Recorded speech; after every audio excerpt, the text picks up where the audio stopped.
From the limited information I can find, Pallas, or Pallas Uhren-Kooperation, was a collection of watch companies based in the Pforzheim area of Germany, which is between Karlsruhe and Stuttgart.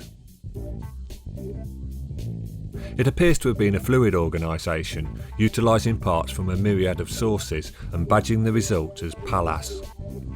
My watch is basically a Bezel with a Pallas signed dial. In Swiss watchmaking, the Bezel name is relatively new, the company being formed in 1945, concentrating on mass production value for money pieces. This dive watch was listed for sale as a 1960s release. I've no way of verifying its age, and with a diameter of 40mm it seems awfully big and consequently out of character for that decade. Despite its size, the case lines adhere to 60s styling. The finishing is a simple radial brush with a thin polished facet following the elegantly curved sides. Lug-to-lug length is 47mm, height 12mm, and lug width 19mm. The hands are a little thin and contrast between the dial is low, making them all but indecipherable in certain light conditions. But the biggest problem is the sweep isn't orange. Everyone knows real men's watches possess orange second hands. I'll replace the hands in the future. In the listing photographs, the dial looked to be the beaten silver aluminium finish once favoured by American Airlines. On receiving the watch though, it turned out to be champagne gold, which was somewhat disappointing. Gold is the reserve of scoundrels.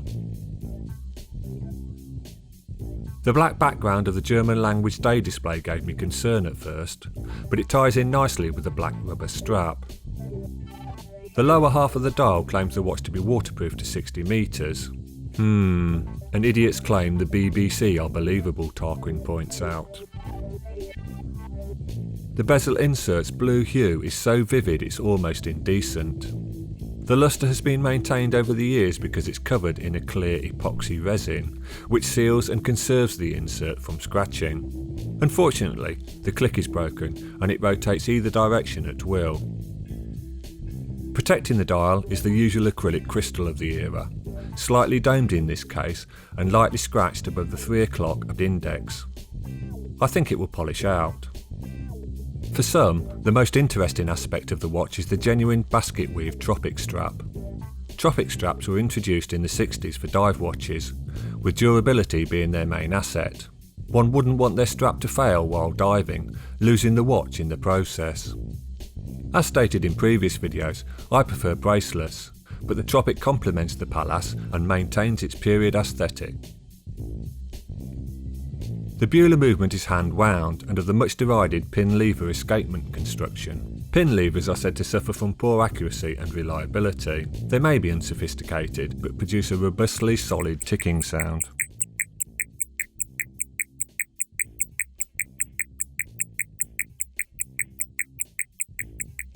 In keeping with the movement's no-nonsense design, it lacks hacking, and setting the correct day and date display is akin to sorcery. First rotate the hands clockwise until the desired day shows. Next reverse the hands until the day has clicked backwards twice by 9 PM. The date remains stationary. Move the hands forward until the day and date change at midnight.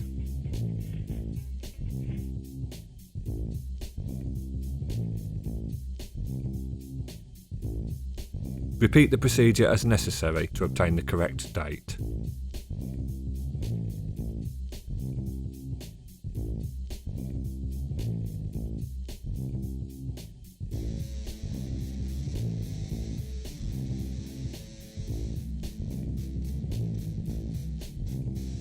During use, the date starts to change around 9:30 PM. At 10:15 it clicks to the duplicate of the current day, and at 11 starts the change for the next day, slotting into place just past midnight. The date changes 5 minutes before midnight.